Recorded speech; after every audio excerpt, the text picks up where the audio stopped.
পতেঙ্গা সমুদ্র সৈকত ও টার্নেল দেখার উদ্দেশ্যে আমরা লালখান বাজার হয়ে লালখান বাজার টু পতেঙ্গা ওভারব্রিজের উপরে উঠলাম। এখন আমরা ওভারব্রিজের উপরে অবস্থান করছি। ওভারব্রিজের উপর থেকে আমরা পুরো চট্টগ্রাম শহরকে দেখছি। এখন আমরা দেওয়ানহাট অতিক্রম করলাম। ঢাকার পরে বাংলাদেশের সবচেয়ে গুরুত্বপূর্ণ শহর চট্টগ্রাম। এখানে দেশের সর্ববৃহৎ বন্দর ছাড়াও বিভিন্ন ব্যবসা প্রতিষ্ঠান রয়েছে। দেশের প্রধান সামুদ্রিক প্রবেশদ্বার চট্টগ্রাম বন্দর। বিশ্বের প্রাচীনতম বন্দরগুলোর মধ্যে এটি একটি, যার উপকূল টলেমির বিশ্ব মানচিত্রে আবির্ভূত হয়েছে। এটি দক্ষিণ এশিয়ার তৃতীয় ব্যস্ততম বন্দর নগরী।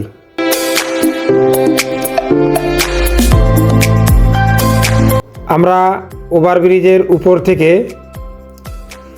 শহরের বিল্ডিংগুলো এবং সুন্দর স্থানগুলো দর্শন করছি। এখন আমরা আখতারুজ্জামান সেন্টারের সামনে আগ্রাবাদ বাদামতলী মোড় অতিক্রম করে সিএনএফ টাওয়ার এবং হ্যানজিন বিল্ডিংয়ের সামনে চলে এসেছি। আমরা দেখতে পাচ্ছি অনেক বড় জলরাশি, মসজিদের মিনার, ঢেপা দেখা যাচ্ছে, বড় দিঘি। চিটাগাংয়ের ভাষায় এই দিঘিকে বলা হয় ঢেপা। এই সুন্দর দৃশ্য শুনেছি ব্রিটিশ আমলে এখান থেকে জাহাজে খাবার পানি নেওয়া হতো। এখন আমরা বারেক বিল্ডিং মোড় কাছাকাছি। আমরা বারেক বিল্ডিং মোড় অতিক্রম করলাম। এখান থেকে চট্টগ্রামের সমুদ্র বন্দর স্পষ্ট দেখা যাচ্ছে। জেটি দেখা যাচ্ছে, গেন্টি ক্রেনগুলো দেখা যাচ্ছে।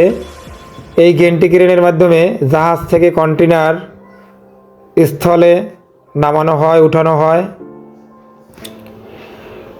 চট্টগ্রাম বন্দর অনেক পুরনো। বাংলাদেশের দক্ষিণ পূর্ব অঞ্চলের চট্টগ্রাম শহরে অবস্থিত বাংলাদেশের প্রধান সামুদ্রিক বন্দর। এই বন্দরটি কর্ণফুলী নদীর মোহনায় অবস্থিত।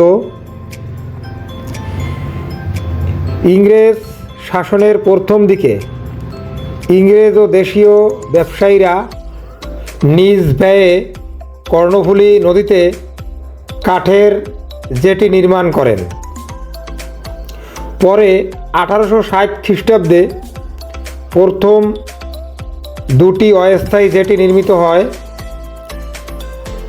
1877 খ্রিস্টাব্দে চট্টগ্রাম পোর্ট কমিশনার গঠিত হয়। 1888 খ্রিস্টাব্দে চট্টগ্রাম বন্দরে দুটি মুরিং জেটি নির্মিত হয়। এভাবে করে আস্তে আস্তে চট্টগ্রাম বন্দর মহিরু আকার ধারণ করে অনেক বড় একটি বন্দর নগরীতে পরিণত হয়। 1926 সালে চট্টগ্রাম বন্দরকে মেজর পোর্ট ঘোষণা করা হয়।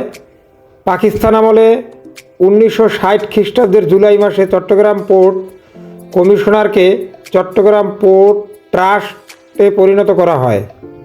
71 যুদ্ধের পরে 1976 খ্রিস্টাব্দে চট্টগ্রাম পোর্ট অথরিটিতে পরিণত করা হয়। এটি একটি স্বায়ত্তশাসিত সরকারি সংস্থা।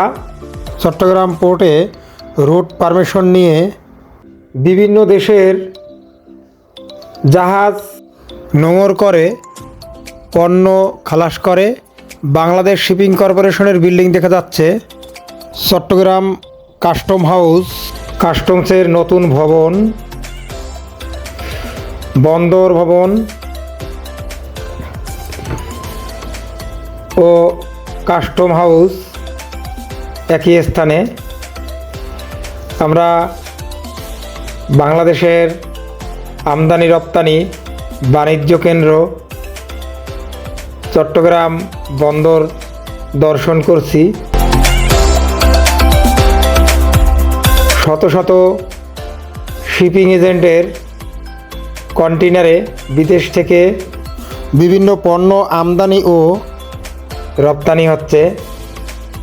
হাজার হাজার জাহাজ এখানে প্রতিনিয়ত ভিড়ে। লক্ষ লক্ষ কন্টেইনার বছরে এখানে পণ্য খালাস করে। মূলত আমদানিকৃত পণ্য সামগ্রী কন্টেইনার ভর্তি করে বাংলাদেশে নিয়ে আসা হয়। পুনরায় এই খালি কন্টেইনারেই বাংলাদেশি পণ্য সামগ্রী কন্টেইনারজাত করে বিদেশে রপ্তানি করা হয়। অর্থনীতির স্বর্ণদ্বার চট্টগ্রাম পোর্ট। গ্যান্টি ক্রেন দেখা যাচ্ছে। এই গ্যান্টি ক্রেনের মাধ্যমে জাহাজ থেকে কন্টেইনারগুলো জেটিতে নামানো হয়। এক একটা কন্টেইনার 40 ফিট, 45, 20 ফিট লম্বা হয়। এতে টনকে টন আমদানিকৃত বিভিন্ন প্রকারের পণ্য সামগ্রী থাকে। সূর্যের আলোয় ঝলমল করছে। মিনারটা সূর্যের আলোতে আরও অনেক সুন্দর লাগছে। আমরা চট্টগ্রাম পতেঙ্গা সমুদ্র সৈকতে যাচ্ছি। চট্টগ্রাম বন্দরের সমুদ্র সীমা হলো পতেঙ্গা সংকেত কেন্দ্র থেকে সমুদ্র বিমুখে 5.5 মাইল, আর কর্ণফুলী নদীর মোহনা থেকে উজানে হালদা নদীর মোহনা অবধি 23 মাইল এলাকা চট্টগ্রাম বন্দরের অধিকারভুক্ত এলাকা। ব্রিটিশ আমল থেকেই জাহাজকে অন্ধকারে পথ দেখানোর জন্য বাতিঘর তৈরি করা হয়েছে এবং এই বাতিঘরের মাধ্যমেই জাহাজগুলো চট্টগ্রাম বন্দরে প্রবেশ করে। রাত্রিকালে বঙ্গোপসাগরে চলন্ত জাহাজকে সংকেত প্রদর্শনের জন্য 20-30 কিলোমিটার দূর থেকে নীল আলোযুক্ত এই বাতি ফলো করে জাহাজগুলো চট্টগ্রাম বন্দরের দিকে অগ্রসর হয়। সামুদ্রিক এলাকায় 5টি বাতিঘর আছে। বাতিঘর 5টি: কুতুবদিয়া বাতিঘর, সেন্ট মার্টিন বাতিঘর, কক্সবাজার বাতিঘর, নরম্যান পয়েন্ট বাতিঘর, পতেঙ্গা বাতিঘর।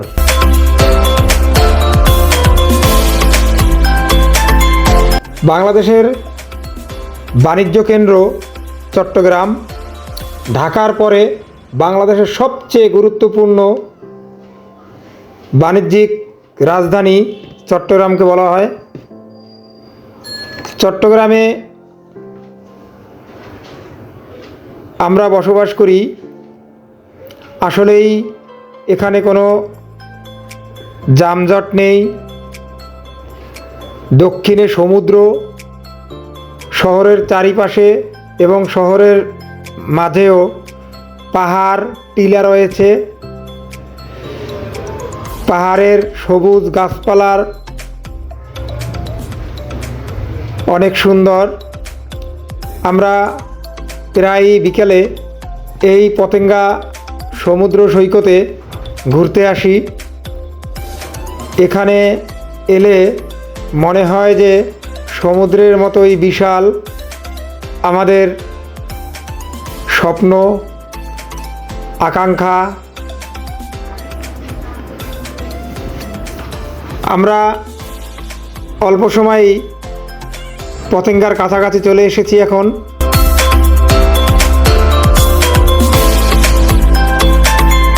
1926 সালে প্রথম বিদ্রোহী কবি কাজী নজরুল ইসলাম এই পতেঙ্গায় এসেছিলেন।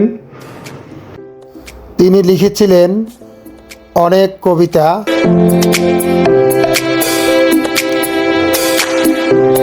এখানে কবি নজরুলের অনেক স্মৃতি বিজড়িত। নজরুল ইসলাম এই পতেঙ্গা সমুদ্র সৈকতে বসে অনেক কবিতা লিখেছেন।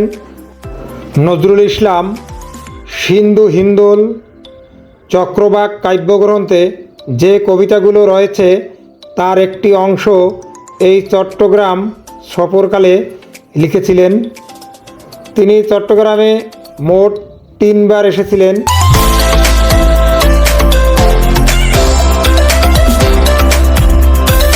পাহাড় সমুদ্র ঘেরা অপরূপ সুন্দর এই শহর। আমি পতেঙ্গা সমুদ্র সৈকতে প্রথমে 2004 সালে এসে কবি নজরুল ইসলামের একটি ফলক দেখতে পাই। ফলকে লেখা ছিল তব চরণ চিহ্ন। কবি 1926 সালে এই পতেঙ্গা সমুদ্র সৈকতে এসেছিলেন, তাই তার স্মৃতি ধরে রাখার জন্য এখানে ফলকটি তৈরি করা হয়েছিল। এখন আধুনিকতার ছোঁয়ায় আগের সেই পতেঙ্গা সি বিচ নেই। এখন এখানে তৈরি হয়েছে কর্ণফুলী নদীর তলদেশ থেকে টার্নেল। এখানে সি বিচের আগের সেই সৌন্দর্য এখন আধুনিকতায় ভরপুর।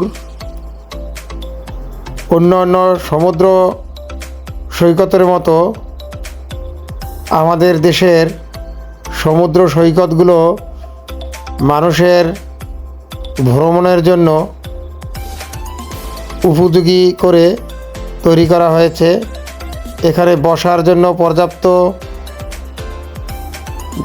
স্থান রয়েছে। চট্টগ্রাম কবি নজরুলের সেই চট্টগ্রাম এখন আর নেই। চট্টগ্রামে এখন তৈরি হয়েছে বে টার্মিনাল। চট্টগ্রাম পোর্ট আধুনিকভাবে তৈরি করা হয়েছে। এখানে এখন স্বয়ংক্রিয়ভাবে কন্টেইনার ওঠানামা করে। চট্টগ্রামের হাইওয়ে রোড সিঙ্গাপুরের মতো তৈরি করা হয়েছে। চট্টগ্রামের পুরো শহরের উপর থেকে ওভারব্রিজ করা হয়েছে। ঢাকার মতো এখানে কোনো যানজট নেই। সমুদ্র সীমা 200 কিলোমিটার পর্যন্ত বাড়ানো হয়েছে। এখন চট্টগ্রাম শহর আধুনিকতায় ভরপুর। কুতুবদিয়া নতুন একটি বন্দর তৈরি করা হয়েছে।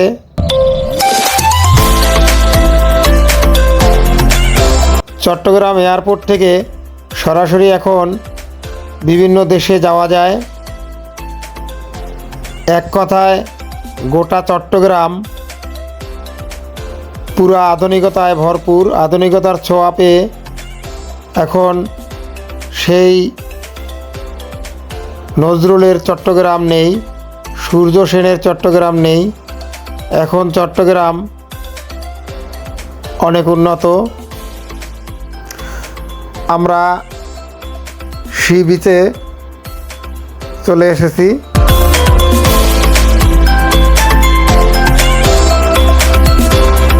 আজকে আমার মনে পড়ে গেল 2004 সালে এখানে এসেছিলাম আমার অফিস কলিগদের সাথে।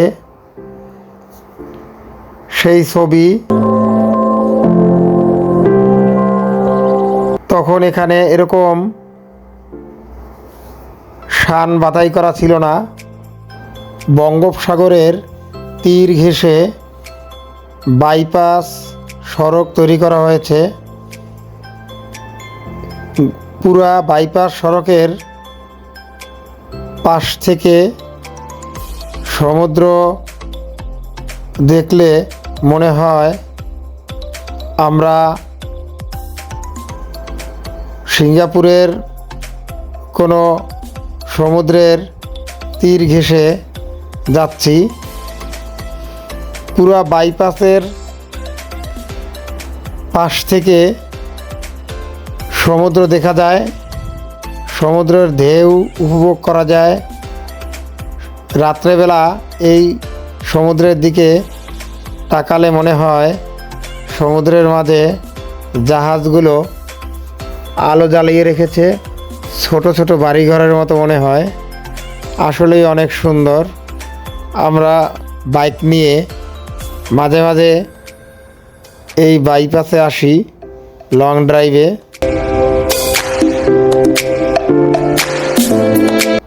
কি সুন্দর! সমুদ্রের মাঝে জাহাজগুলো নোঙর করা। এই জাহাজগুলো আউট অফ অ্যাঙ্কারেজে রাখা। চট্টগ্রাম বন্দর কর্তৃপক্ষ যখন এই জাহাজগুলোর রুট পারমিশন দিয়ে বন্দরে ঢোকার অনুমতি প্রদান করবেন, তখন বন্দরে পণ্য খালাস করার উদ্দেশ্যে প্রবেশ করবে। এর জন্য অপেক্ষামান। পরন্ত বিকেল, পশ্চিম গগনে সূর্য অস্তমিত হচ্ছে।